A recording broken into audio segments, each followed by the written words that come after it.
Hello and welcome to I Helped Make That. Before we begin, let's get the anchor ad out of the way. So, as you see, today we are doing an episode called Stephen Colbert Presents Tooning Out the News. But you know what Stephen Colbert doesn't present? Anchor. But you know what you can present? Anchor. If you want to create your own podcast, just put it on Anchor today. You know what to do.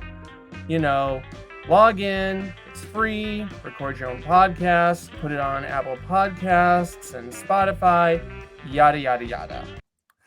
All right. Well, today I have a very special guest because I actually know this person personally.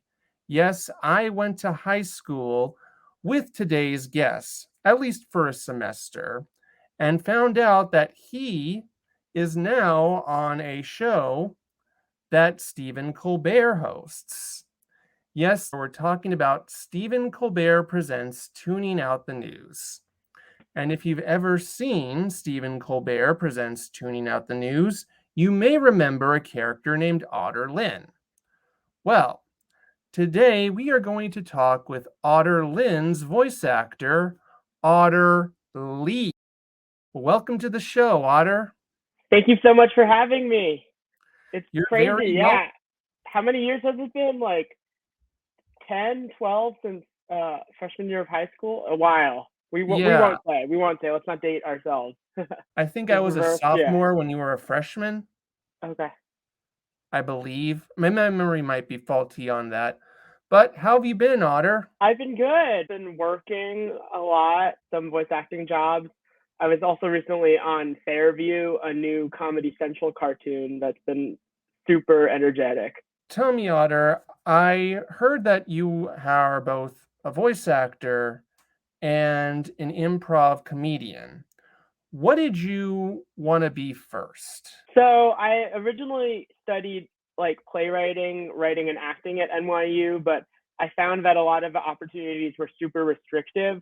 So improv comedy and stand-up were sort of mediums that I explored to find more like performance opportunities that I didn't feel like were available to me as a gay Asian man. Then tell me more about your stand-up improv journey. After you decided to get into it, what happened next? So I started off taking classes at UCB sort of in the second half of my college years at NYU because I was like, why do like a student run elective when I can just go to the pros and get classes from them? So I was sort of at the UCB curriculum for a couple of years. And then from there, I sort of dived into sketch and stand up. Once I started getting diminishing returns in improv. Improv is so fun, but as a sort of career pathway, it doesn't really have longevity. It's really for you and the people that you're hanging out with on stage. When you got into stand-up comedy, how did that lead into a voice acting career? So I actually was very lucky to find the casting call for Tuning Out the News by being a member of a sketch team at the People's Improv Theater. It was kind of crazy. I literally like got placed on a house team and auditioned for Tuning Out the News in like the same 2-week span. And how did being on the People's Improv team lead to that casting call?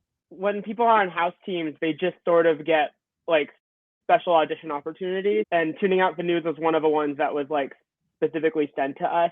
The other one I got was the Dear Evan Hansen movie, which I did not book, but I can live with that. Yeah, I heard that wasn't a very good movie. I didn't see it personally.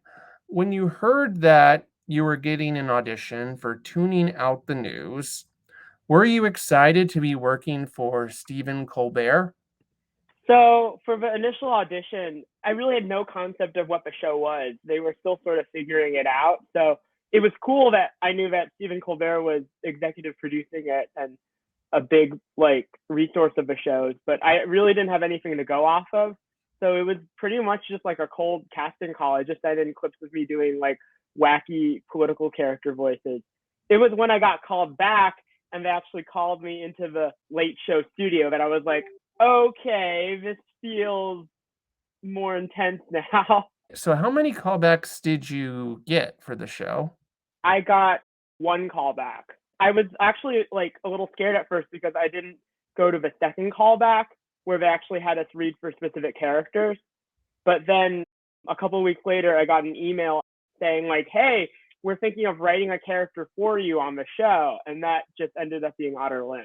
Great. So they named the character after you then. Yeah, that was a bit intimidating at first, because he's similar to me in the sense that he's energetic and he likes matcha lattes, but sometimes he'll just say stuff that's straight up crazy, and to have your name and face associated with the character can be quite daunting sometimes. When you found out you booked the role and that you were going to be a recurring cast member on Tuning Out the News, how was it like to record the role? It was really fun. It's just so high energy. We have amazing writers and we always have really cool guests. I think the last guest I had for season 2 was legendary TV producer Norman Lear, who will be 100 this summer. So do you actually meet the guests when you're recording? We're talking to them over Zoom, much like this, but they don't see us. They animate our performances. They hear our voices. They don't see us. I think they get like a picture of the character while we're talking, and then they animate everything around it. So you record it through Zoom rather than in a studio. Mm-hmm. Does it feel a bit weird recording via Zoom for a show you know is going to be like broadcast to national TV? I think at first it felt a little weird because by the point I was recording, Zoom was such a big feature of socialization and like keeping up with your old friends.